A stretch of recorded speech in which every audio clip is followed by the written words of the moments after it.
Full Mahjub शरीफ के अंदर हुजूर दाता साहब रहमतुल्लाह अलैह ने और दीगर तारीख़ की किताबों में इमाम ज़ैनुल आबिदीन का ये वाक़या मौजूद है। एक दिन गवर्नर हशाम बिन अब्दुल मलिक वो काबे के अंदर आया। तवाफ़ चल रहा था, रश बहुत ज़्यादा था, भीड़ लगी हुई थी और हजरे अस्वद को चूमने वाले बहुत ज़्यादा थे। हशाम बिन अब्दुल मलिक ये गवर्नर था, हाकिम था। इसने चाहा कि मैं हजरे अस्वद को बोसा दे लूँ। जो सरकारी कारिंदे थे उन्होंने बड़ा शोर मचाया कि गवर्नर को जगह दो, रास्ता दो, लेकिन रश इतना था कि कोई बंदा भी साइड पे ना हुआ और हशाम पीछे खड़ा देखता रहा। किसी बंदे ने भी हजरे अस्वद तक गवर्नर को जाने नहीं दिया। अभी यही इतनी देर हुई, एक हसीन जवान, हसीन मुखड़ा, रसूलुल्लाह की वो आल का हसीन शहजादा आप आए। जो ही लोगों की नज़र पड़ी सारे लोग पीछे हो गए। आप सीधा हजरे अस्वद के पास गए, दीवारे काबा को चूमा, हजरे अस्वद को चूमा और उससे बातें करने लगे। अब हशाम जो पीछे खड़ा देख रहा था उसको बड़ा बुरा लगा कि हाकिम असियां सानू किसे ने राह नहीं दिता ते एनू जानता था। पास एक बंदा खड़ा था, उसने कहा लगता है हुक्मरान तो ये है, जानते हो ये कौन है? हशाम जानता था लेकिन जानबूझकर उसने कहा मैनू नहीं पता है कौन है।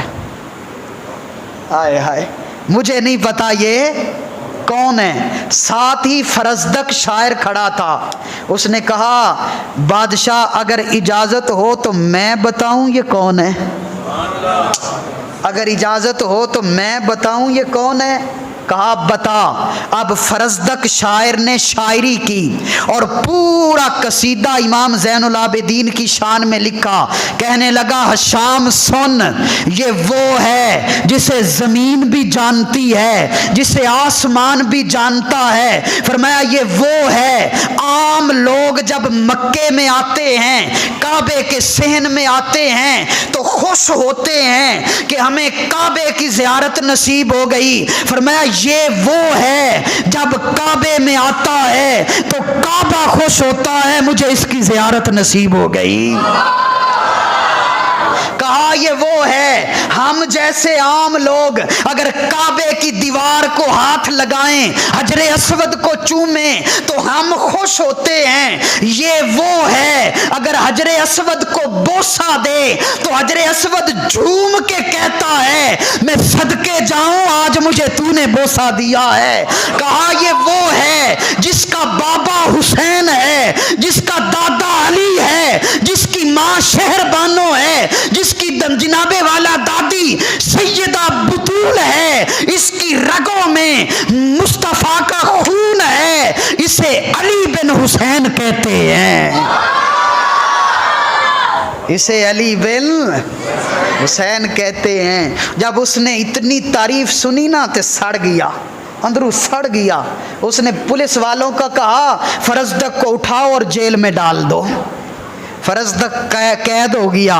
लोगों ने आकर बताया इमाम साहब को, आपकी शान में फरजदक शायर ने कसीदा कहा, उसे कैद कर दिया गया। मेरे इमाम ने एक थैले में पैसे डाले और खादिम को कहा जेल में जाओ, फरजदक को कहो तेरे घर वालों को ज़रूरत होगी, ये तोहफा कबूल कर लो।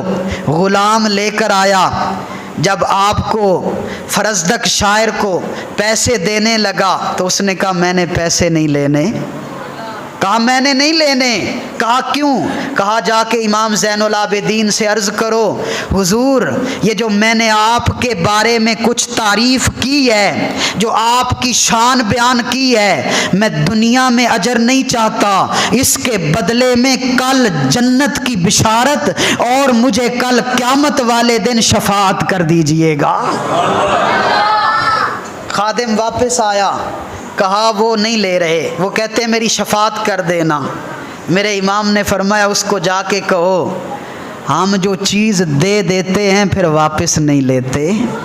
فرمایا اسے کہو میری محبت جو تیرے اوپر حق رکھتی ہے اس کا صدقہ یہ تحفہ قبول کر لو، اور رہ گئی بات شفاعت کرنے کی کل قیامت کی، فرمایا میں وعدہ کرتا ہوں اپنے نانا مصطفیٰ کے سامنے تیرے ایمان کی گواہی دوں گا۔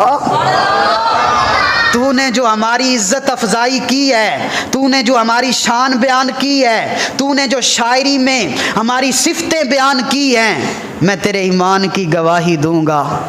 یہاں فاروق اعظم مسجد میں بیٹھ کر جمعے کے موقع پر میرے امام کا ذکر سننے والوں دونوں ہاتھ جوڑ کے ایسے عرض کرو، سید لجپالا ایک فرزدق شاعر نے شاعری کی، تیری عزت افزائی کی، اور تو نے اسے شفاعت کا وعدہ کیا۔